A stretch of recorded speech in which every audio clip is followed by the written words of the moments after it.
എൻ്റെ പേര് ഡെയിൽ. ഞാൻ തൃശ്ശൂരിൽ നിന്ന് വരുന്നു. ഞാൻ ആദ്യമായിട്ട് കൃപാസനത്തിൽ വരുന്നത് 2023 ഫെബ്രുവരി 22 അന്ന് ആദ്യമായി വന്നത് അമ്മയുടെ ഒപ്പമാണ്. അമ്മയാണ് ആദ്യമായി ഇവിടെ ഉടമ്പടി എടുത്തത്.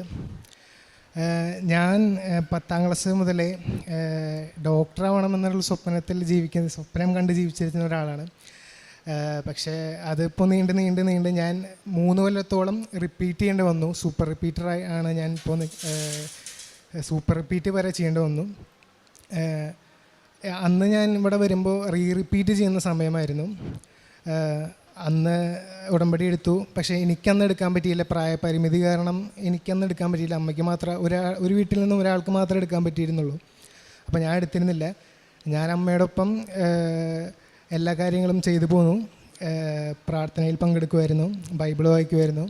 ഹോസ്റ്റലായിരുന്നു ഞാൻ. അത് കാരണം കുർബാന എല്ലാ ദിവസവും പോകാൻ പറ്റിയിരുന്നില്ല. ഞായറാഴ്ചകളിൽ പോകുമായിരുന്നു. റിപ്പീറ്റ് ചെയ്ത സമയത്ത് റിപ്പീറ്റ് ചെയ്തതിനേക്കാൾ 100 മാർക്ക് കൂടി. എന്നാൽ അഡ്മിഷനൊന്നും കിട്ടാൻ സാധിച്ചില്ല. ഞാൻ വീണ്ടും റിപ്പീറ്റ് ചെയ്യാൻ തീരുമാനിച്ചു. സൂപ്പർ റിപ്പീറ്റ് ചെയ്തു. ഞാൻ ആദ്യമായിട്ട് ഉടമ്പടി എടുക്കുന്നത് മെയ് 3, 2024 5-ാം തീയതി ആയിരുന്നു എൻ്റെ പരീക്ഷ. 2 ദിവസം മുമ്പ് മാത്രമാണ് എനിക്ക് ഉടമ്പടി എടുക്കാൻ പറ്റിയുള്ളൂ. അച്ഛനന്ന് കാണാൻ പറ്റി. അച്ഛൻ തലയിൽ വെച്ച് കൈ പ്രാർത്ഥിച്ചു. ഞാൻ 5-ാം തീയതി പരീക്ഷ എഴുതാൻ പോയി. അപ്പോൾ അന്ന് പോകുമ്പോൾ എനിക്ക് കിട്ടിയ ഒരു വചനം എന്ന് പറയണത്, കർത്താവിൻ്റെ കൂടാരത്തിൽ ശുശ്രൂഷിക്കാനും സമൂഹത്തിൻ്റെ മുമ്പിൽ സേവനമനുഷ്ഠിക്കാനും ഇസ്രായേലിൻ്റെ ദൈവം നിന്നെ സമൂഹത്തിൽ നിന്ന് വേർതിരിച്ചത് നിസ്സാര കാര്യമാണോ എന്നുള്ള സംഖ്യ 16:9 എന്നുള്ള വചനമാണ് എനിക്കന്ന് കിട്ടിയത്. അപ്പോഴേ എനിക്ക് ഒരു സ്ട്രോങ് ആയിട്ടുള്ളൊരു ഫീലിംഗ് ഉള്ളിൽ വന്നു. ഇത് എനിക്ക് എഴുതിയെടുക്കാൻ പറ്റും, ഇപ്രാവശ്യമെങ്കിലും ഞാൻ അത് എഴുതിയെടുക്കും എന്നുള്ളൊരു സ്ട്രോങ് ആയിട്ടുള്ളൊരു ഫീലിംഗ് എനിക്ക് വന്നു. അപ്പോൾ ഞാൻ ഇവിടുത്തെ സാധനങ്ങൾ കൊണ്ടുപോയായിരുന്നു. ഉപ്പ് കൊണ്ടുപോയായിരുന്നു. അതുപോലെ നീറ്റ് എക്സാമിന് ഒരു നിബന്ധന ഉണ്ട്, നമുക്കെല്ലാതും അങ്ങോട്ട് കൊണ്ടുപോകാൻ പറ്റില്ല. കൊന്ത പോലും നമ്മളെ കൊണ്ട് ഊരിപ്പിക്കും. പക്ഷെ ഞാനന്ന് നമ്മുടെ മാതാവിൻ്റെ ഇത് കൊണ്ടുപോയി. അവിടെ ഫ്രിസ്കിങ് നടന്നു.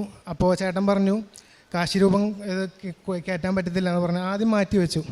പിന്നെ ഞാൻ റൂമിൽ നിന്ന് ഇറങ്ങി പോരാറായപ്പോൾ ആ ചേട്ടൻ എന്നെ തന്നെ ഒന്നുകൂടി വിളിച്ച് ഇത് ആവശ്യമുണ്ടോ എന്ന് എന്നോട് ഒന്നുകൂടിയും ചോദിച്ചു. അപ്പോൾ ഞാൻ പറഞ്ഞു എനിക്ക് വേണം. ഞാൻ ചാടി കയറി പറഞ്ഞു ഇത് വേണം, ഇത് വെച്ച് എനിക്ക് പരീക്ഷ എഴുതാൻ പറ്റുള്ളൂ.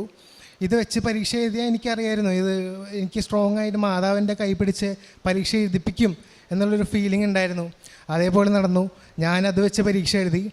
പരീക്ഷ സാധാരണ ഞാൻ പ്രാക്ടീസ് എക്സാമുകൾ എഴുതിയിരുന്നപ്പോൾ സമയം കിട്ടിയിരുന്നില്ല. എനിക്ക് പരീക്ഷ എൻ്റെ സമയത്ത് തീർന്നിരുന്നില്ല.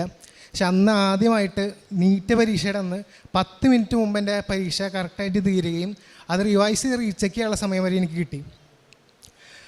പിന്നീട് ഇതാണ് എൻ്റെ ഏറ്റവും വലിയൊരു അനുഭവം. ഉടമ്പടി എടുത്തേ പിന്നെ മാധവ് നേരെ ഇറങ്ങി വന്ന് എൻ്റെ ഒപ്പം എക്സാം എഴുതിയ പോലെ ഒരു ഫീലിംഗ് ആണെന്ന് എനിക്ക് കിട്ടിയത്. ഇത് കഴിഞ്ഞ് അലോട്ട്മെൻറ്റ് സമയമൊക്കെ ആയി. ഞാനന്ന് കേരളത്തിലെ അലോട്ട്മെൻറ്റുകൾ മാത്രമേ കൊടുത്തിരുന്നുള്ളൂ. ബാക്കി സ്റ്റേറ്റുകളൊന്നും കൊടുത്തിരുന്നില്ല. അങ്ങനെ ബാംഗ്ലൂർ ഒരു അലോട്ട്മെൻറ്റ് ഞാൻ എങ്ങനെയോ സോഷ്യൽ മീഡിയയിലൂടെ അറിഞ്ഞ് നേരം വൈകി കൊടുക്കാൻ. അങ്ങനെ അത് അവിടെ പോയി ഡോക്യുമെൻ്റ് വെരിഫിക്കേഷനൊക്കെ നടത്തണമായിരുന്നു. ഞാനത് നടത്തിയിട്ടുണ്ടായിരുന്നില്ല. ഒരു ദിവസം മാത്രം ബാക്കി നിൽക്കുകയാണ് എനിക്ക് പോകേണ്ടി വന്നത്.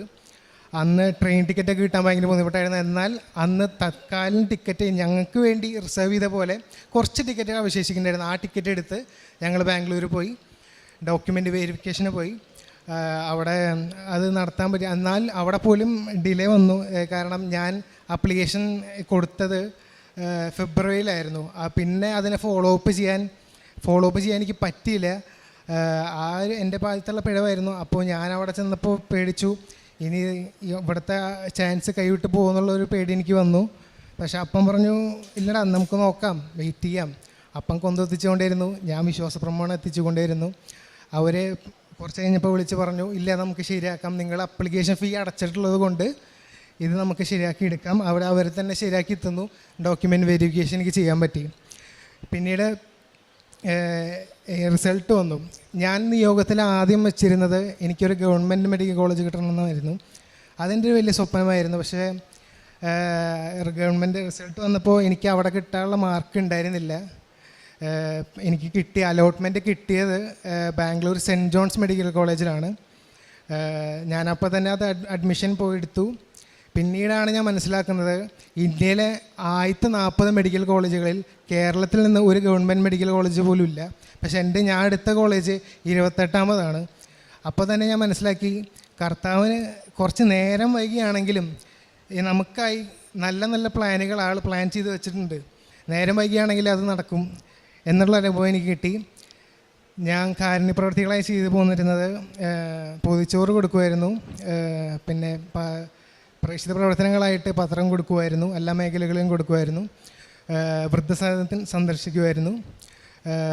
അവർക്ക് എൻ്റെ കയ്യിലുള്ള കാശ് കൊണ്ട് ഞാൻ അവർക്ക് വേണ്ട സാധനങ്ങൾ എത്തിച്ചു കൊടുക്കുമായിരുന്നു.